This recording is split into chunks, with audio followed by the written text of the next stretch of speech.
Hello friends, जय Hind. Friend, मेरा नाम रवि उपाध्याय है, जैसा आपको पता है। और स्वागत है आप सभी का मेरे channel YouTube channel student study में।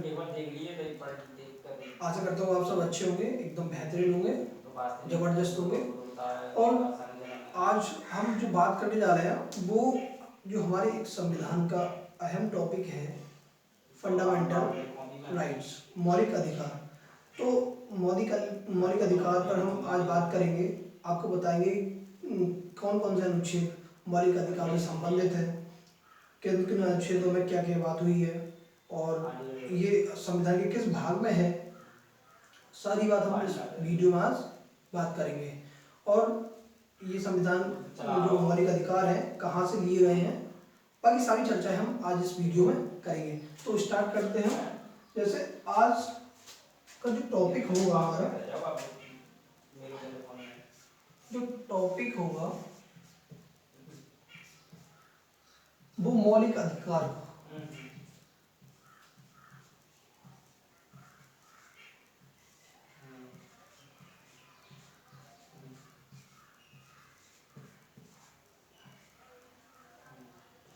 इंग्लिश में से फंडामेंटल राइट्स कहते हैं।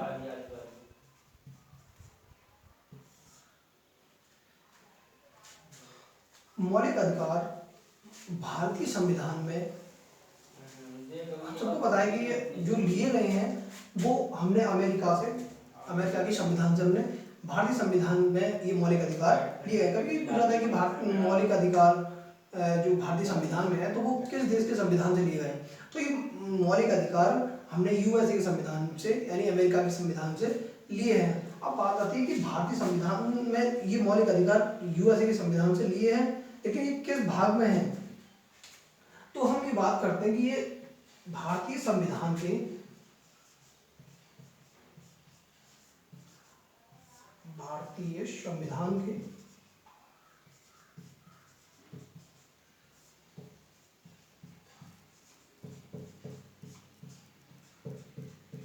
भाग 3 में है। भाग 3 में हमें मिलेंगे पढ़ने को। जब हम कभी संविधान को देखते हैं तो ये संविधान के भाग 3 में हमें देखने को मिलते हैं मौलिक अधिकार। अच्छा, अब इनकी जो संख्या कितनी है और पहले कितनी थी, वो सारी बात हम वीडियो में करने वाले हैं, उसकी आप चिंता ना करें। तो इस भाग में हमने बताया कि ये अमेरिका के संविधान से लिए।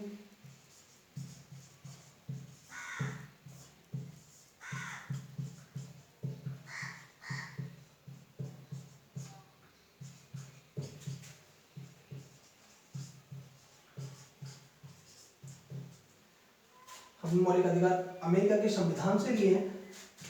जो मूल संविधान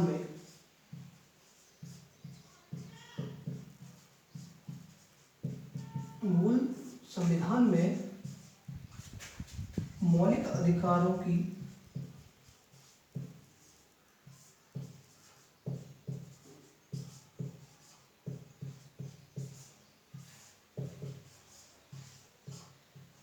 संख्या,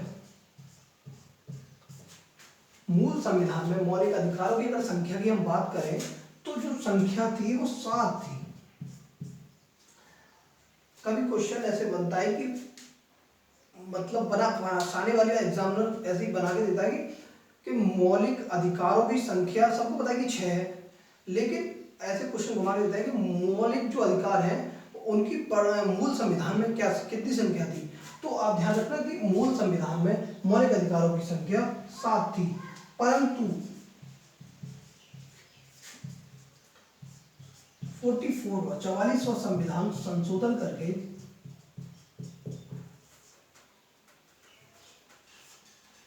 1978 में ये 7वां संविधान ना रहे, 7 मौलिक अधिकार नहीं रहे, ये 6 मौलिक अधिकार रह गए, क्योंकि इसमें जो संपत्ति का अधिकार था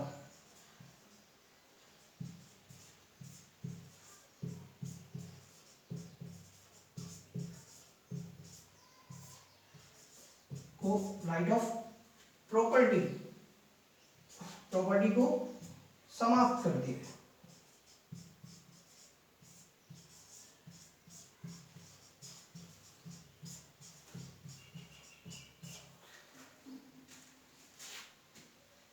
बात समझ में आ रही होगी कि जो पहले जो मूल संविधान की बात करें तो मूल संविधान में मौलिक अधिकारों की संख्या 7 थी, परंतु जो राइट ऑफ प्रॉपर्टी यानी कि संपत्ति का जो अधिकार था वो 44 पर संविधान संशोधन करके 1978 में इसे कानूनी अधिकार बना दिया गया था। क्योंकि अब वो कानूनी अधिकार कैसे मैं बताता हूँ, जैसे कोई मतलब पहले तो किसी जमीन है या किसी जो पहले क्या होता था कि कोई किसान की जमीन थी तो वो आप उसके अधिकार है, उसकी जमीन है, परंतु अगर किसी गवर्नमेंट को एक उसी खेत में होते हुए कोई लाइन बिछानी, मान लो एक ट्रेन की लाइन बिछानी है, तो अगर कोई किसान कह रहा है कि नहीं हमारी लाइन हमारी खेत से लाइन ना जाए ऐसे, तो आप आधा इधर लेके आइए आधा इधर ले आइए क्योंकि हमारा नुकसान ना हो, परंतु अब आधा इधर लेके आओ इधर घुमा है तो ऐसे थोड़ी ना ट्रेन चलती है ऐसा। और नहीं एक एक किसान से जाके इस तरीके से बात किया, तो गवर्नमेंट ने क्या कहा कि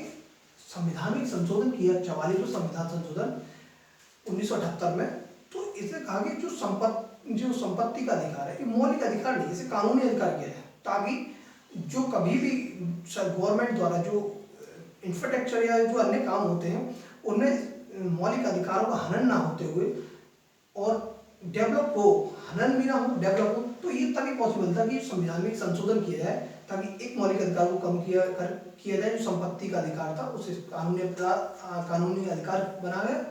तब इनकी जो संख्या वो 6 रह गई थी। वैसे दरअसल ये नहीं पूछा जाता कि संपत्ति का अधिकार हटा दिया गया या फिर कम कर दिया गया तो मौलिक अधिकार 6 है। दरअसल क्वेश्चन कभी एग्जाम में ऐसे पूछा नहीं जाएगा, पूछा कैसे जाएगा मैं बताता हूँ। जैसे कि संपत्ति का अधिकार संविधान के किस संविधान संशोधन द्वारा और कब हटाया गया, ये फैक्ट पूछा जाता है। ये नहीं पूछा था कि चलो संपत्ति का अधिकार हट गया, नहीं, ये पूछा जाएगा कि संविधान का कौन सा संशोधन करके और किस वर्ष ये संपत्ति का अधिकार मौलिक अधिकार से हटाया गया। तो आप ध्यान रखिए कि संपत्ति का अधिकार इसे 44 संविधान संशोधन 1978 में किस तरीके से बना के और हटाया, तब कहीं हमारे संविधान में 7 ना रह गए मौलिक अधिकार 6 रह गए। अब जो बोर्ड में आप लगभग इतनी बात समझे होंगे, थोड़ा इसे साफ कर देता हूँ फिर अगली बात बताता हूँ।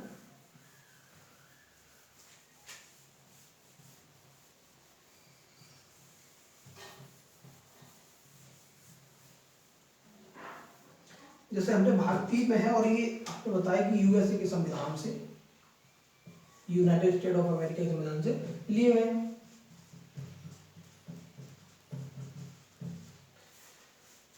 अब जैसे इनकी जो संख्या 6 है परंतु किस किस अनुच्छेद में है, तो हम देखेंगे कि इनकी जो अनुच्छेद में है वो हम पढ़ते हैं 12 से 35 तक। पूरे मौलिक अधिकारों का जो वर्णन है वो 12 से 35 तक इन अधिकारों का वर्णन किया गया अनुच्छेदों में। परंतु इनमें आप जैसे 15 में देख लो तो 14 में ए बी करके जोड़ दिए गए हैं, परंतु जो संख्या इनकी रही है वो 1235 तक ही रही है। अब जैसे हम अभी क्वेश्चन बनता है कभी कभी बच्चों को समझ में नहीं आता, जैसे पूछ लिया था वर्तमान में अनुच्छेद कितने हैं, अनुच्छेद तो 395 ही है, परंतु इनकी जो संख्या ए सी डी करके लगभग 450 से अधिक पहुंच गई है। बस दो बार जो ऑप्शन में दिया होता है कि एक पे 395 ही, तो जो सही ऑप्शन होता है वो 395 होता है क्योंकि उनकी संख्या नहीं बढ़ी है। 395 मूल संविधान में अनुच्छेद थे, वो 395 भी है, लेकिन उनके द्वारा ही अंदर संशोधित करके मतलब किसी चीज में एक अंदर खुला करते हुए उसमें संख्या जोड़ी है, तो वो थोड़ी ना मतलब मूल होंगी उसकी, परंतु मूल तो वही होंगी जो बाहर का पूरा डेवलप है। उसी तरीके से इनका जो संख्या है वो 395 वही तरीके इनमें जोड़ा गया है। 14 के ए बी या 15 के 19 में देखोगे 19 में A B C D E F तक दे रखे हैं, मैं पढ़ाऊंगा कैसे। तो अब जैसे बात करें 12 में, तो जो अनुच्छेद 12 है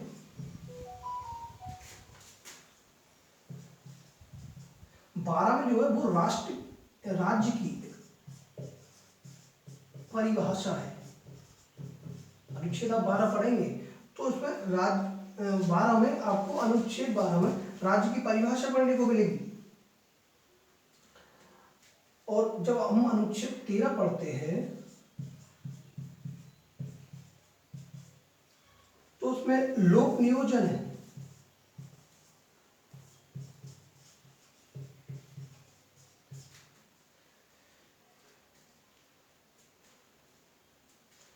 माफी चाहूंगा कि लोक नियोजन नहीं है, इसमें कहा गया है कि जो मौलिक अधिकार है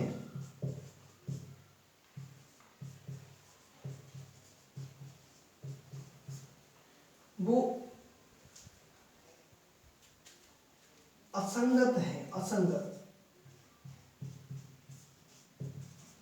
परंतु असंगत है ऐसा नहीं है कि असंगत है तो इन पर या फिर अनलिमिटेड हो, ऐसा नहीं है। एक टाइम पर जाके इन पे भी हम ब्रेक लगा सकते हैं। ब्रेक कब लगाएंगे वो मैं आगे बताऊंगा। चलो बताता हूँ। जैसे हम देखते हैं कि हमारा फंडामेंटल जो राइट है, हमारे जो अधिकार है उनका हनन नहीं हो सकता, परंतु जैसे आर्टिकल आप 352 पढ़ेंगे, आर्टिकल आप 356 पढ़ेंगे, आर्टिकल 360 पढ़ेंगे, तो जब आर्टिकल 352 में हम आपातकाल देगा राष्ट्रपति शासन, तो जब राष्ट्रपति शासन कहीं लगता है या फिर आपातकाल की स्थिति होती है, जैसे आर्टिकल 362 में फाइनेंशियल क्राइसिस में वित्तीय संकट है, हालांकि आज तक भारत में नहीं लगा, लेकिन जब वो लगता है तो अन्य समय तक लगता है, तब तो वहाँ फंडामेंटल कम होंगे, 20-21 को छोड़ के बाकी सभी तो कम हो जाएंगे। क्या घूमने की स्वतंत्रता है, लेकिन जब आपातकाल में नहीं घूम सकते तब आपको गिरफ्तार कर लिया जाए, तो वहाँ मौलिक अधिकार का हनन हो रहा है। ऐसा नहीं है कि कम नहीं कर सकते, जैसे इसमें असंगत है। अच्छा 14 में जो है अनुच्छेद 14,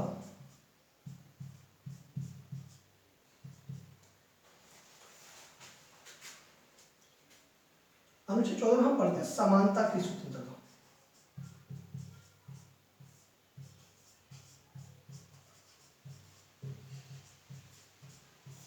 समानता की, अच्छा समानता की स्वतंत्रता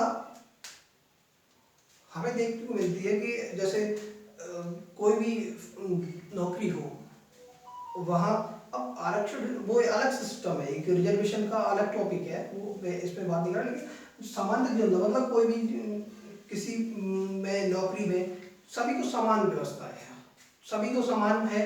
तो जो अनुच्छेद 14 कहता है कि समानता की स्वतंत्रता, सभी के लिए समान है, चाहे वो कोई हो। अच्छा 15 में हम पढ़ते हैं अनुच्छेद 15,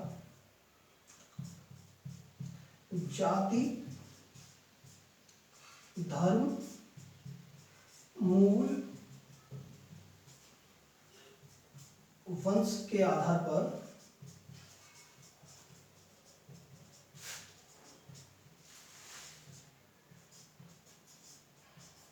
नहीं कर सकते।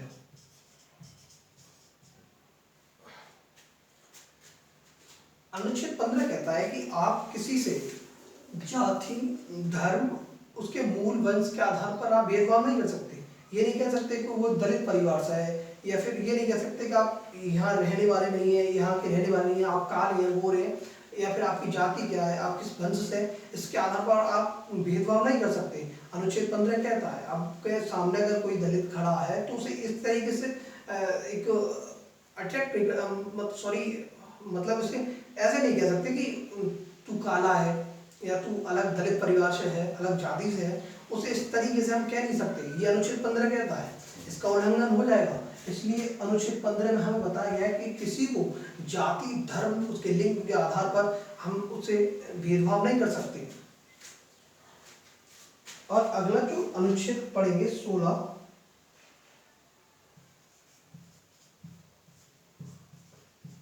उसमें हम लोक नियोजन की समानता पढ़ते हैं।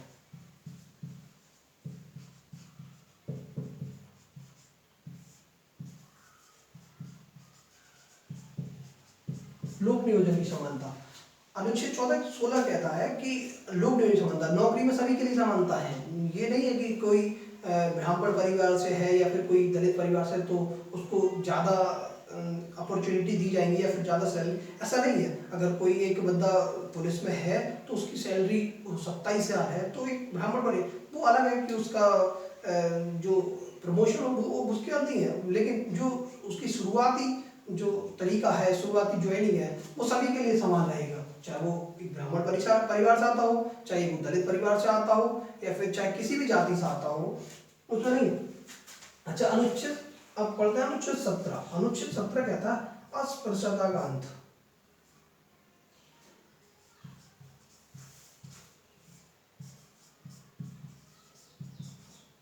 अस्पृश्यता का अंत, अनटचेबिलिटी, इस इंग्लिश में अनटचेबिलिटी कहते हैं कि किसी को छूत का अंत, मतलब किसी को ये नहीं कि हमने तुझे छू लिया, दलित परिवार है तो उसे छू लिया। पहले होता था कि किसी को जब दलित जा रहे होते हैं तो पहले बताते हैं कि झाड़ू बांध लिए थे और अगर उसने पानी पी लिया तो पूरा मांझना पड़ता, उस तालाब को धोना पड़ता।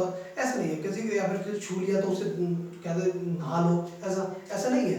तो इस जो अनुच्छेद 17 कहता है कि ऐसा नहीं किया जाएगा। भारतीय संविधान के अनुच्छेद 17 में ये लिखा हुआ है कि अस्पृश्यता का अंत, आप छुआछूत का अंत करेंगे, आप किसी से भेदभाव नहीं करेंगे छुआछूनी के आधार पर।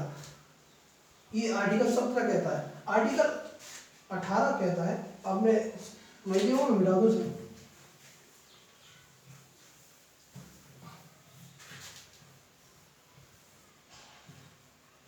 ये तो अनुच्छेद 12 से 35 तो मिलेगा। अच्छा, अनुच्छेद 18 कहता है उपाधियों का अंत।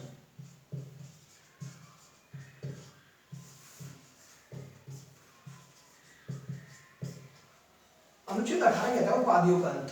आप कोई उपाधि है तो वो नहीं रख सकते। जैसे पहले गांव में होता था कि सरपंच साहब है, या फिर कोई कहीं के दादा है, या फिर इस तरीके से उपाधि नहीं रख सकते। उपाधि रखने की जो एक मूल वजह है मैं बताता हूँ कि जब भारतीय संविधान की सभा चल रही थी तो एक पंजाब की रानी रानी करके नाम था उनका, तो वो जब संविधान सभा की सदस्य थी तो अम्बेडकर साहब, जो हमारे भीमराव अम्बेडकर साहब ने कहा कि संविधान उस समय की जो रानी शब्द का है ये भी तो हमें एक ऊंच नीच का फर्क दिखाता है।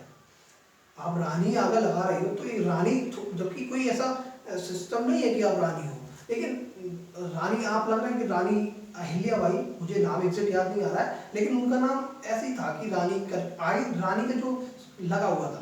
तो डॉक्टर भीमराव अम्बेडकर की ये भी एक असमानता है, जबकि हमने पहले पढ़ी है कि समानता आर्टिकल हमने 16 या 16 पढ़ा है कि सॉरी 14 में कि समानता है, लेकिन ये समानता कहाँ है कि आप रानी लगा रही हो, हम कुछ नहीं लगा रहे, तो वहाँ से उसका समानता था। तो जब उसके बाद एक आचार्य उपाधि लगी हुई, एक आचार्य है, वहाँ दूसरी एक महिला थी संविधान सभा में, तो वो भी बोल उठी और बोली अम्बेडकर साहब से कि हम भी आचार्य हटा देंगे क्या। तो डॉक्टर भीमराव अम्बेडकर साहब ने कहा कि नहीं, ये उपाधि आप नहीं हटाएंगे, आपका हटाने का, ना हटाने का कारण क्या, और इनका हटाने का कारण क्या है कि हम उपाधि को सिर्फ 3 तरीके से रख सकते हैं। 3 तरीके से, एक तो हम शिक्षा के आधार पर, एक हम नौकरी के आधार पर, और एक हम नौकरी शिक्षा में, नौकरी में, और एक आर्मी में, सेना कह सकते हैं, सेना।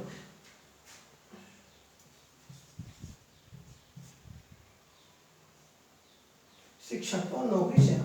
तो अब आचार्य में थे वो पढ़े, तो उनका जो आगे टाइटल लगा हुआ था कि टाइटल मतलब कि उनके नाम से भी लगा हुआ था, लेकिन हाँ आचार्य, जैसे आचार्य द्विवेदी, तो आचार्य मतलब एक शिक्षा का शब्द है, वो शिक्षा द्वारा ग्रहण किया हुआ एक उत्पत्ति उससे हुई है, शिक्षा से उसकी, तो वो नहीं हटा सकते क्योंकि वो शिक्षा। तो 3 तरीके से आप उपाधि रख सकते हैं कि शिक्षा के आधार पर, नौकरी के आधार पर, सेना आधार। जैसे शिक्षा तो कोई शिक्षक है, मास्टर है, तो मास्टर लगा होगा उसके, शिक्षा उसने ग्रहण की, उसने सभी परीक्षाएं पास की तभी मास्टर बना है, तो मास्टर लगा सकता है वो आगे। नौकरी में कोई है पुलिस है तो पुलिस लगा सकते हैं, कोई पढ़ के आया वो पुलिस में ज्वाइन किया तो पुलिस करने, इंस्पेक्टर है, दरोगा है, एक कोई डीएम है, एसपी है, जो सब शिक्षा है। अब सेना में कोई लेफ्टिनेंट जनरल होता है, कोई जनरल होता है, कोई कर्नल होता है, लगाते हैं। तो ये 3 तरीके से हम ये उपाधि रख सकते हैं। परंतु अन्य कोई उपाधि होगी, जैसे कोई सरपंच, जमींदार ऐसे लगा देते, वो कोई उपाधि नहीं, सभी अंत हो गया।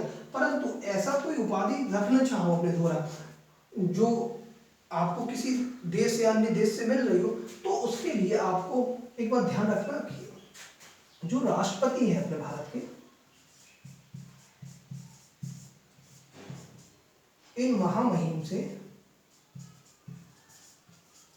आपको सलाह लेनी पड़ेगी।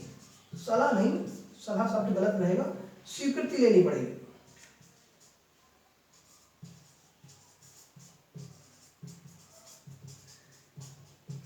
महामहिम से जानना पड़ेगा कि इस देश से हमें एक उपाधि मिल रही है। कोई भी उपाधि किस देश से मिलती है ऐसा नहीं है, राहुल गांधी को भी मिली है। जैसे मैं अभी रिसेंटली का एग्जांपल लूँ तो जो यूक्रेन का के जो प्रेसिडेंट हैं व्लादिमीर जेलेंस्की, तो उनको उपाधि मिली, ऐसा नहीं है वो। लेकिन दूसरे देश हैं, हमारे नरेंद्र मोदी जी को भी कई देशों से ऐसी उपाधि मिली, तो वो रख सकते हैं। लेकिन उन सबसे पहले उन्हें राष्ट्रपति, जो हमारे महामहिम हैं, प्रेसिडेंट है इंडिया के, उनसे स्वीकृति लेनी पड़ेगी कि हम ये उपाधि रख सकते हैं। अगर उन्होंने कहा कि हाँ रख सकते हो तो उपाधि रख सकते हो, उन्होंने मना किया तो नहीं रख सकते। उसी तरीके से हम राष्ट्रपति के कहने पर कोई उपाधि रख सकते हो। और बाकी रखने के 3 हमने जो तरीके, शिक्षा का विषय नाम है, और वैसे उपाधियों कोई अंत ही उपाधि नहीं कर सकते, क्योंकि उपाधियों का अंत हमने आर्टिकल अनुच्छेद 18 में पढ़ा। आप घूम रहे ताज पे रखे हुए नहीं, सरपंच है और एक जमींदार है तो नहीं है, पुलिस आएगी आपसे पूछेगी, या फिर कोई समाज भी पूछ सकता है पुलिस का कि आर्टिकल अनुच्छेद कहता है 18 कहता है कि उपाधि का अंत, तो आप उपाधि नहीं रख सकते। ये नहीं पूरा ढोल वाला चला पड़ा है ऐसे नहीं, आप समझ पाएंगे। अब मैं अगला अनुच्छेद पढ़ाऊंगा आपको 19। अब जो मैं आपको बता रहा था कि 395 या 450 वाली बात, वो अब यह बताऊंगा कि देखो अनुच्छेद 19 क्या कहता है। अब अनुच्छेद 19 की बात करूं तो इसमें A B C D E F लगभग कितना है, तो ये अब जैसे जोड़ेंगे तो 19 20 21 22 23 24 25 26 तो इसमें है।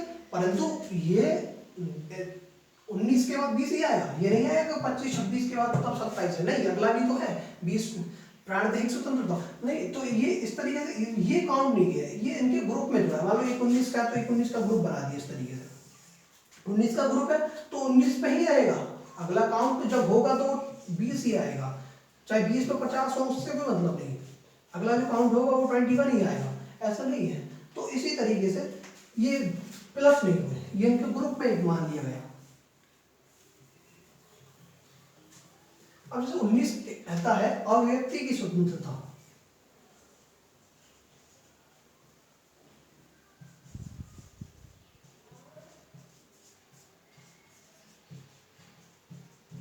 अव्यक्ति की स्वतंत्रता, अव्यक्ति की स्वतंत्रता में क्या है कि आप सभा कर सकते हैं, आप एक संगठन बना सकते हैं, आप आंदोलन कर सकते हैं, आप पूरे भारत में कहीं घूम सकते हैं, आप वहीं बस सकते हैं, आप वहीं का व्यापार कर सकते हैं।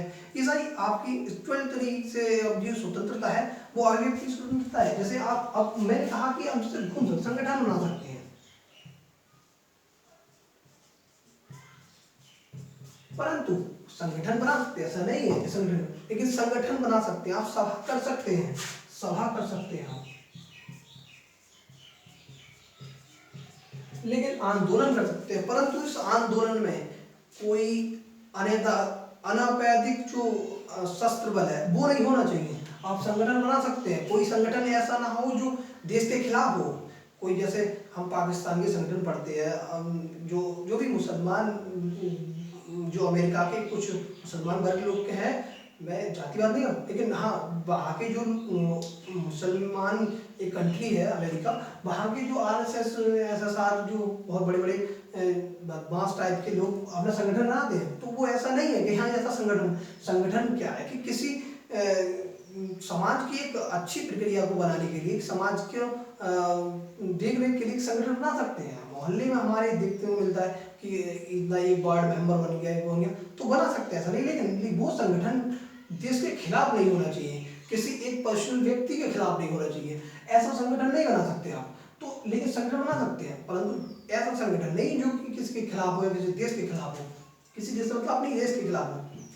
आप सभा कर सकते हैं, सभा कर सकते हैं, आप सभा कितनी भी करो, जितनी भी संख्या में आप लोग हैं, लेकिन उन संख्या में ये नहीं हो सशस्त्र बल पूरा हो, आप बंदूक लेके जा रहे हैं, आप असला बारूद लेके जा रहे हैं, ऐसा नहीं है। सभा कर सकते हैं, सभा शांतिपूर्ण होना चाहिए, शांतिपूर्ण होगी तभी सभा मान्य होगी। अशांतिपूर्ण सभा में हमने देखा 1975 में इंदिरा गांधी जी ने एक सभा के पीछे पूरे भारत में आपातकाल लगा दिया था। हालांकि वो अलग बड़ा टॉपिक है, वो ऐसा बताया जाता है ऐसा नहीं है, लेकिन एक सभा की टाइप से हम देखें कि वो उसमें बताया जाता है कि प्राइम मिनिस्टर और उसके लिए जनता नेताओं के लिए माने चली थी, तो वो सभा थी अशांत थी और इसलिए हमने आपातकाल घोषित कर दिया। ऐसा नहीं था, वो अलग टॉपिक है। और क्या झूठ है क्या सही है वो हम अगर बात करेंगे किसी दिन, आप कमेंट में पूछेंगे तो हमें बताऊंगा उसके बारे में कि कैसे बात हुई हो, तो मैं उस पर बात करूँगा। लेकिन सभा के बारे में बताया कि आप सभा कर सकते हैं शांति से, अशांति से नहीं। उसके बाद आप भारत में कहीं घूम सकते हैं,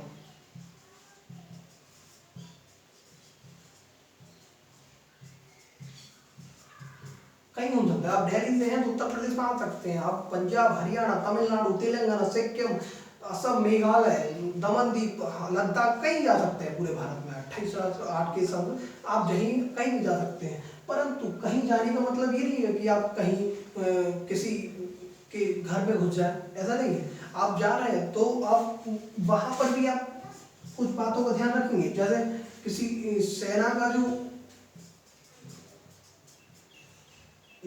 आप देखिए सेना का जो एक तब्बू या जो भी उनके शस्त्रालय होते हैं, वहां नहीं जा सकते आप या किसी के प्राइवेट होटल्स है या फिर किसी का पर्सनल बेडरूम है, वहां थोड़ी ना आप जा सकते हैं। इस तरीके आप कहीं जा सकते हैं, लेकिन कुछ बातों का ध्यान रख सकते हैं। उसके बाद आप कहीं भी बस सकते हैं, कहीं बस सकते हैं मतलब किसी राज्य में, किसी राज्य के टॉप पर। आप लद्दाख में बस, आप उत्तर प्रदेश में बस, आप दिल्ली में हो दिल्ली बस सकते हो, आप हरियाणा में, आप पंजाब, कहीं भी आप जाओ भारत के राज्यों में बच सकते हैं।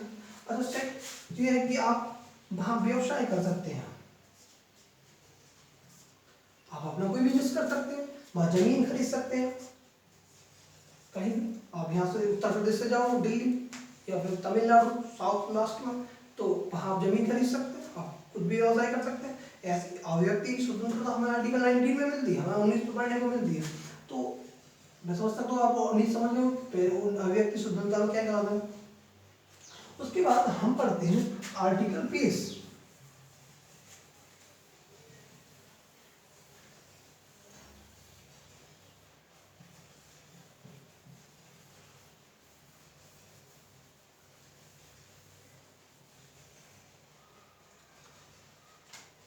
अनुच्छेद 20, अनुच्छेद 20 कहता है प्राण एवं दैहिक स्वतंत्रता।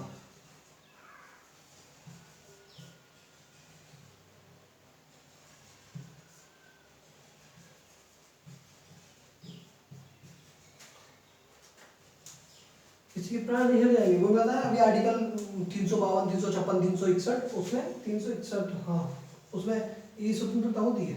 आर्टिकल हम पढ़ेंगे अनुच्छेद 21। अच्छा 21 के ए ग्रुप है, 21 ए तो पढ़ेंगे।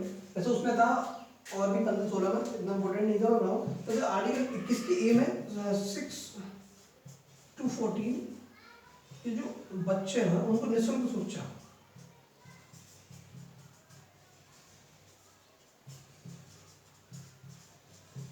शिक्षा इसमें पढ़ने मिलेगी। आप सरकार आर्टिकल 21 क्लोज ए के तहत 6 से जो 14 साल के बच्चे हैं उनको निःशुल्क शिक्षा देंगे। लेकिन आर्टिकल 20 क्या कहता है, जो 20 कहता है दोष सिद्धि में संरक्षण, दोष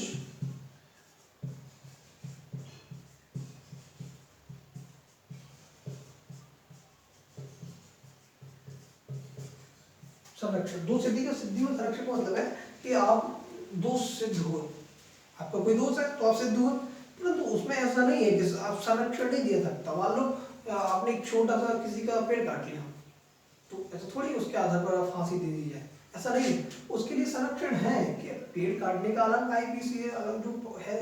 आप अभी मैं इस वीडियो में उसकी बात नहीं कर रहा हूँ, लेकिन उसके आधार पर आपको ऐसा सिद्ध नहीं किया जाता, तो सिद्ध हो गया तो उसके लिए संरक्षण है।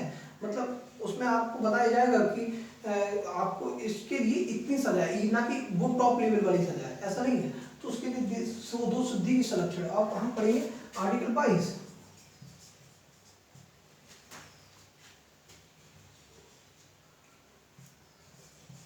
इसमें है गिरफ्तारी की स्वतंत्रता।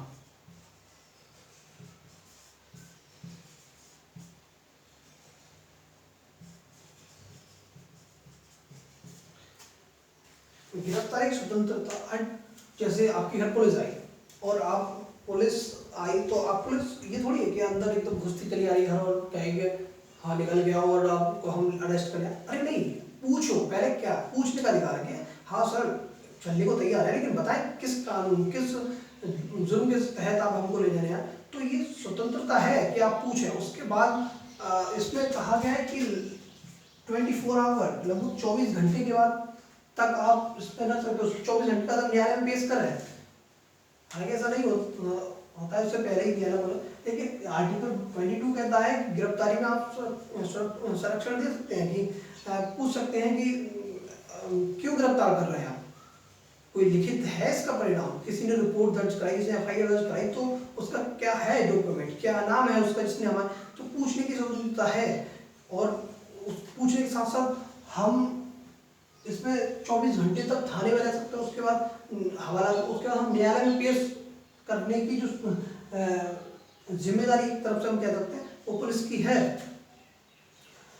और आपके इसमें आप जो स्क्रीनशॉट होगा वो ले लीजिए, और बाकी बात मैं आर्टिकल आपको 23 बताता हूँ, पढ़ लीजिए।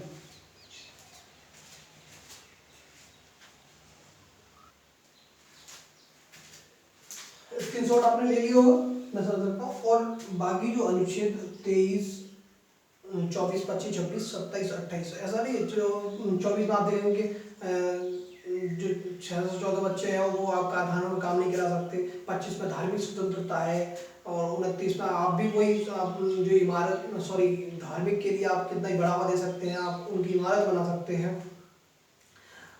32 में संविधान की जो आत्मा कहते हैं हम, वो आर्टिकल 32, उसमें रिट में कई प्रकार की बंदी प्रतिक्षण जो जो स्वतंत्रता है वो है। और इसमें जैसे मैं कहूँ कि आर्टिकल 32 इसे संविधान की आत्मा कहते हैं।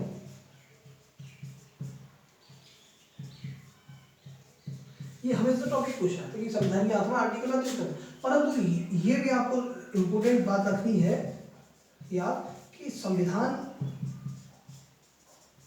रीढ़ की जगह आता है। रीढ़ मतलब जो आपने रीढ़ की हड्डी होती है उसे क्या कहा जाता है, तो जो रीढ़ कहा जाता है वो आर्टिकल 19 जो मैंने पढ़ाया आपको, ये पूरा 19 वाला किस व्यक्ति स्वतंत्रता होती। तो आप, आई होप आप समझ पाएंगे सब।